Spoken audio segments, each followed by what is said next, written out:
नमस्कार, मैं GRS news के लिए गिरीश सिकरवार। आज जम्मू कश्मीर में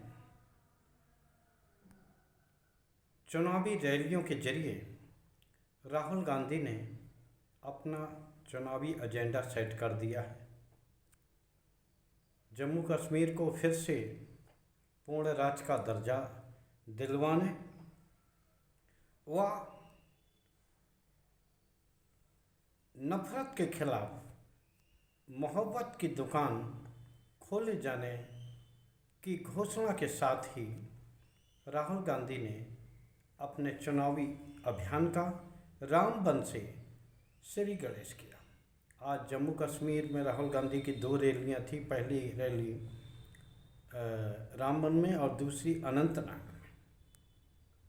अपनी रैलियों में उन्होंने न सिर्फ केंद्र सरकार की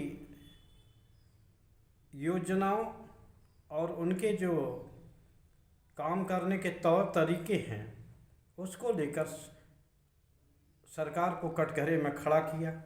उन्होंने ये भी कहा कि केंद्र शासित प्रदेश को तो पूर्ण राज्य बनाया गया है, लेकिन ऐसा इतिहास में कभी नहीं हुआ कि किसी भी पूर्ण राज्य को 3 टुकड़ों में बांटकर उसे केंद्र शासित प्रदेश बनाया जाए। इस प्रकार उन्होंने ये जतलाने की कोशिश भी की कि किस प्रकार जम्मू कश्मीर के लोगों के अधिकारों को एलजी के सहारे छीना गया। एलजी के लिए उन्होंने एक राजा शब्द का भी प्रयोग किया। दूसरी ओर भारतीय जनता पार्टी भी विभिन्न राज्यों के लिए अलग अलग एजेंडा सेट कर रहे हैं। जैसे कि महाराष्ट्र के लिए छत्रपति शिवाजी एक प्रमुख मुद्दा है। प्रधानमंत्री सिंहभूम में छत्रपति शिवाजी महाराज की छवि के नष्ट होने के बाद पालघर में एक रैली करके माफ़ी मांग चुके हैं महाराष्ट्र की जनता से और उनके अनुयायियों से। लेकिन कहा जाता है कि जब समय खराब होता है तो चलते हुए आदमी को कुत्ता काट लेता है। पूर्व केंद्रीय मंत्री नारायण राणे ने शिवाजी की तुलना लुटेरे से कर दी। उन्होंने कहा कि शिवाजी महाराज ने सूरत में लूटपाट की थी। इस बयान का काफ़ी व्यापक तौर पर विरोध हो रहा है और आप सभी लोग जानते हैं शिवाजी महाराज के क्षतिग्रस्त होने पर महाविकास अधिकारी का जूता मारू कार्यक्रम भी चल रहा। तो इस प्रकार से वहाँ छत्रपति शिवाजी राजनीतिक दलों के लिए मुद्दा है और इधर हरियाणा के लिए अब गाय और गौरक्षक भारतीय जनता पार्टी के मुख्य मुद्दे होंगे। और उधर इंडिया गठबंधन ने हरियाणा के लिए अपनी कोशिशें तेज कर दी हैं। आम आदमी पार्टी, समाजवादी पार्टी और कांग्रेस का गठबंधन लगभग तय ही मान लीजिए। बस केवल कुछ सीटों पर विचार विमर्श होना है, लेकिन गठबंधन होगा ये हम बात दावे के साथ कह सकते हैं। सीटों की संख्या कम ज़्यादा हो सकती है, मांग ज़्यादा हो सकती है, लेकिन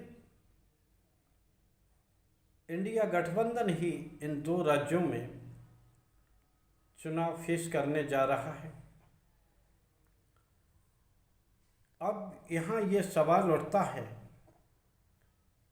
कि आखिर राहुल गांधी ने जम्मू कश्मीर के एलजी को राजा क्यों कहा।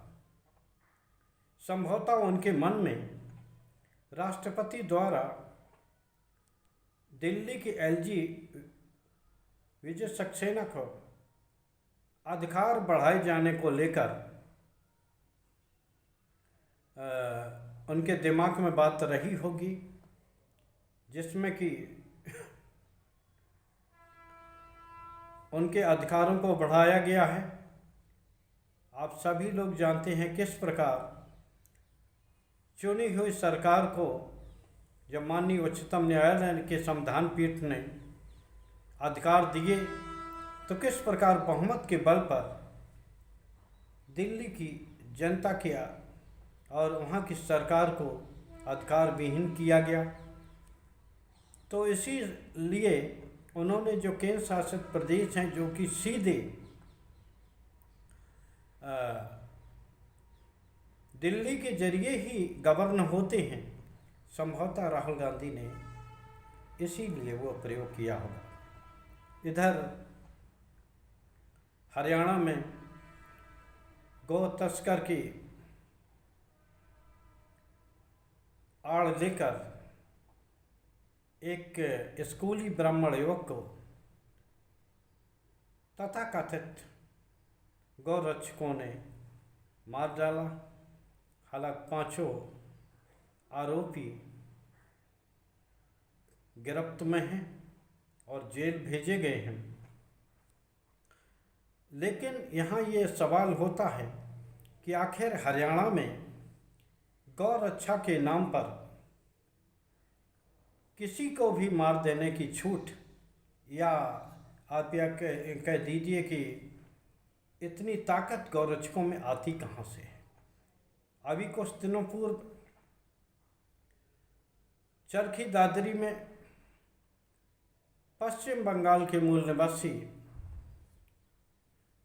साबिर को वीप खाने के शक में पीट पीट कर मार डाला गया। तब भी वहाँ के मुख्यमंत्री ने इसे गाय और आस्था से जोड़ा था कि यहाँ के लोग गाय को अपना, गाय में आस्था है और जरा सी बात में वो कुछ भी कर गुजरने को तैयार रहती है। तो उनकी नज़र में किसी आदमी की जान लेना गौरक्षा के नाम पर एक आस्था का विषय है और ये बहुत साधारण सी बात है। जिस स्कूली बच्चे आर्यन मिश्रा की हत्या हुई है, वो कार से कहीं जा रहा था। सबसे पहले उसकी कार का पीछा किया गया और फिर उससे गोलियों के जरिए उसकी हत्या कर दी गई। उनके पिता ने ये सवाल उठाया है कि आखिर गौरक्षकों को इतनी ताकत मिलती कहाँ से है, आखिर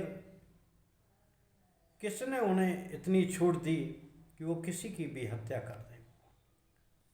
प्रधानमंत्री मोदी ने 2016 में एक बयान दिया था। इन तथा गौरक्षकों को उन्होंने असामाजिक तत्व बताया था। उन्होंने कहा था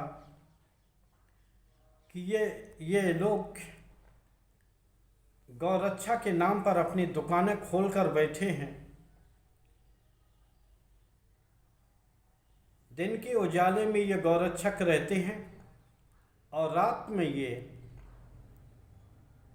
असामाजिक कार्यों में व्यस्त रहते हैं। उन्होंने राज्य सरकारों को भी ये सुझाव दिया कि वे ऐसे गौरक्षकों की पहचान करें और उनको उनकी सही जगह पहुँचाएं। लेकिन लगता है हरियाणा सरकार ने अभी इस संबंध में प्रधानमंत्री के बयान से कोई सीख नहीं ली है। आज भी प्रधानमंत्री का बयान प्रासंगिक बना हुआ है। आखिर हरियाणा में ही क्यों इस तरह के गौरक्षक पाए जाते हैं जो कि न सिर्फ गौरक्षा के नाम पर लोगों से अवैध वसूली करते हैं, बल्कि किसी को भी गौ तस्कर बता के मार देना उनके लिए बाएं हाथ का काम है। और यहाँ तक देखा गया है कि इन तथाकथित गौरक्षकों का न सिर्फ वहाँ क्षेत्रीय सांसद विधायक से मुख्यमंत्री तक से संबंध रहा है। तो यहाँ ये कहा जा सकता है कि इंडिया गठबंधन या राहुल गांधी जहाँ नफरत की बाजार में मोहब्बत की दुकान खोलकर भाईचारा बनाने की कोशिश कर रहे हैं, वहीं भारतीय जनता पार्टी ध्रुवीकरण के सहारे, हिंदू मुस्लिम के सहारे एक नैरेटिव सेट करने के प्रयास में है। देखना ये है कि आम जनता इस बारे में क्या निर्णय लेती है। आज के ब्लॉग में बस इतना ही। जय हिंद, जय भारत।